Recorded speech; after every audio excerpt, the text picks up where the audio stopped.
के मौके पर ना ऊंट पे बैठे थे, पीछे रह गए। ऊंट पर बैठे थे तो पीछे रह गए। ऊंट सुस्त था, थक गया, चल नहीं रहा था। हजरत अबू ज़र ग़िफ़ारी रज़ी अल्लाह ताला अन्हु पहले तो उसे ले गए ये गांव में कि ऊंट बीमार हो गया, उसका इलाज कराया, लेकिन जब वो ठीक ना हो सका ना तो ऊंट वहीं छोड़ दिया। हुजूर सल्लल्लाहु अलैहि वसल्लम के पीछे ज़रूर पहुंचना है मैदान तबूक में। तो जो सामान था वो सारा पुश्त पे रखा और अकेले ही चल दिए, तने तन्हा और पैदल। सामने से गर्द उड़ती हुई नजर आई तो लोगों ने कहा हुजूर पता नहीं कौन आया है। फरमाया तुम्हें नहीं पता, मुझे तो पता है ना, अबू ज़र ग़िफ़ारी आया है। अबू ज़र ग़िफ़ारी आए। फिर हुजूर ने फरमाया यमशी वाहिदा व यमूत वाहिदा व युबास वाहिदा। फरमाया ये तन्हा चलते हैं, ये तन्हा ही दुनिया से जाएंगे, तन्हा ही उठाए जाएंगे। तन्हा चलते हैं, तन्हा ही दुनिया से जाएंगे, इंतकाल तन्हा ही उठाए जाएंगे। जो बहुत ज़्यादा सख्ती करने लगे सहाबा पे, बहुत ज़्यादा। तो हज़रत उस्मान गनी रज़ी अल्लाह ताला अन्हु ने फरमाया कि आप अपने मिजाज के लिहाज से तो दुरुस्त हैं, पर जो चीज़ आप तारी करना चाहते हैं, जब शरीयत गुंजाइश देती है तो आप क्यों इतनी सख्ती फरमाते हैं। तो फरमाने लगे ठीक है, फिर मुझे रब्ज़ा जाने की इजाज़त दे दो। रब्ज़ा एक बस्ती थी, जंगल था, वहाँ कोई आता जाता नहीं था। असी किसे दे कुछ नहीं चला गए तो ना कोई साडा दर्दी। हुजूर ने कहा था ना यमशी वाहिदा, तो अकेला चलेगा, रब्ज़ा चले गया। हज़रत सैयदना उस्मान गनी ने कहा ये कुछ बकरियां ले जाओ, दूध पी लिया करना। फरमाया उस्मान मुझे माल की तो ज़रूरत पहले दिन से ही कोई नहीं, मुझे तो रब रसूल की ज़रूरत है, उनकी करम नवाजियाँ मेरे साथ रहती।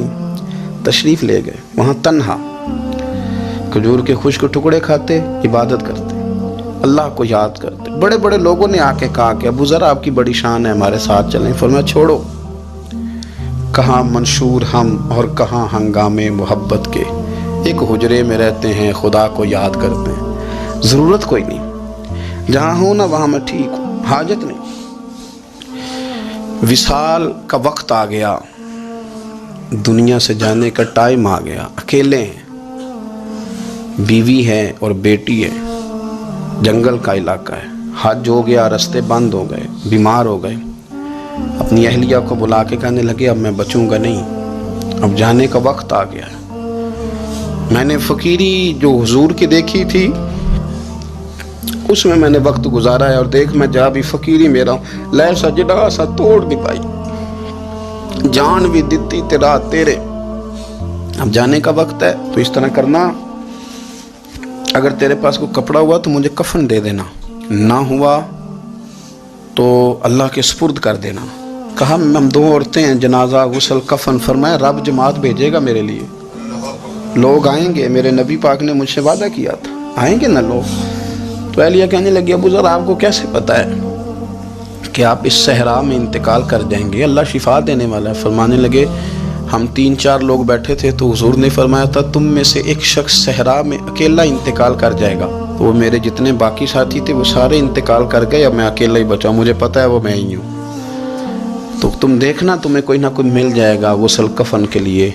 आपकी अहलिया कहती हैं कि मैं उठी, कभी दौड़ के मैं बाहर जाती, सड़क पे जाके देखती कोई गुजर रहा है, फिर मैं आके कहती हज ख़त्म हो गया है, रास्ते बंद हो गए हैं, कौन आएगा जंगल में। फिर मैं आके उनकी तीमारदारी करती, फिर उठ के जाती, फिर मैं आके तीमारदारी करती। अचानक मेरी नज़र पड़ी तो एक छोटा सा काफिला आ रहा था। उस काफिले में चंद लोग थे और सबसे बढ़कर सहाबी रसूल हज़रत अब्दुल्ला इब्ने मसूद भी थे। मैंने उनको इशारा किया तो वो दौड़े आए, कहने लगे बहन क्या है। मैंने कहा यहाँ एक शख्स है, तुम्हारी थोड़ी सी ज़रूरत है उसको। तो अब्दुल्ला इब्ने मसूद कहने लगे कौन है बीबी। कहती मैंने कहा कि वो अबू ज़र ग़िफ़ारी हैं।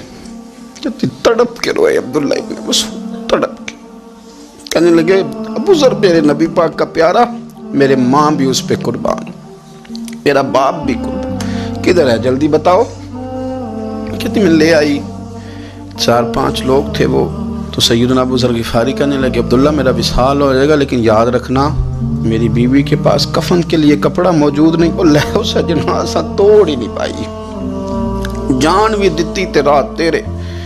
کفن کے لیے کپڑا نہیں ہے، لیکن تم میں سے نا وہ بندہ کوئی کپڑا نہ دے جو کبھی کسی سرکاری عہدے پہ رہا ہو. وہ بندہ میرے کفن کے لیے کپڑا نہ دے کسی سرکاری عہدے پہ رہا ہو.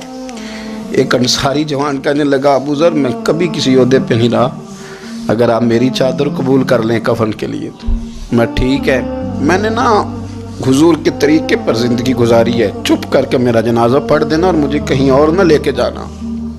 اسی کسی دے کچھ نہیں لگتے تو نہ کوئی ساڈا دردی یہیں کسی صحرا میں جنگل میں یہیں قبر کھود کے مجھے دفن کر دینا، مجھے جانے نہیں ہے کسی جگہ. حضرت عبداللہ ابن مسعود رضی اللہ تعالیٰ عنہ نے جنازہ پڑھایا، اور اس درویش کو جو 5ویں یا 4تھے مسلمان ہیں ان کو وہاں دفن کیا. جب خبر پہنچی نا مدینے تو سب سے زیادہ آنسو مولا علی نے بہائے، سب سے زیادہ حضرت علی نے. لوگوں نے کہا اتنا کیوں روتے ہو؟ فرمایا 2 ہی تو بندے تھے جو اللہ کے راستے میں کسی کی پرواہ نہیں کرتے تھے، اب ایک ہی رہ گیا ہے. کہا حضور کیا مطلب؟ فرمایا 2 ہی تھے، ایک ابو ذر اور ایک علی. اب اکیلا علی تو رہ گیا، وہ چھوڑ کے چلے گئے. حضرت سیدنا ابو ذر غفاری رضی اللہ تعالیٰ عنہ اس عظیم شخص کا نام ہے. سردار قبیلے سے تعلق تھا، بڑے بہادر تھے، پر حضور کو فقیری میں دیکھا تو پھر زندگی اسی فقیری میں گزار دی. اسی فقیری میں، اسی طریقے میں وفا کر کے نا اسی رنگ میں گزار دی، انہی نقشوں پہ رہے. اگرچہ جائز تھا، بڑے بڑے لوگ تھے، بڑے بڑے لوگ تھے. حضرت عبدالرحمن ابن عوف بڑا مال تھا، حضور نے ان کو جنتی کہا، ان کے پیچھے نماز پڑھی، سب ٹھیک تھا. پر فرماتے تھے یار میں انکار نہیں کرتا، پر میرے نبی نے فقیری کی.